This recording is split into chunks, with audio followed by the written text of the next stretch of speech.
To ensure data integrity and prevent service disruptions during activities like software upgrades or hardware changes, the host needs to be put into maintenance mode.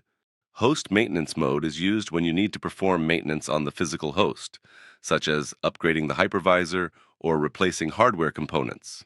When a host is placed into maintenance mode, all guest VMs running on it are migrated to other available hosts within the cluster.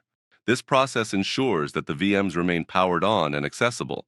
However, certain system-critical VMs, such as Agent VM or VMs pinned with host affinity rules, are not migrated automatically. Before running any of the following procedures, be sure to check the cluster resiliency status and if the cluster can tolerate a host down.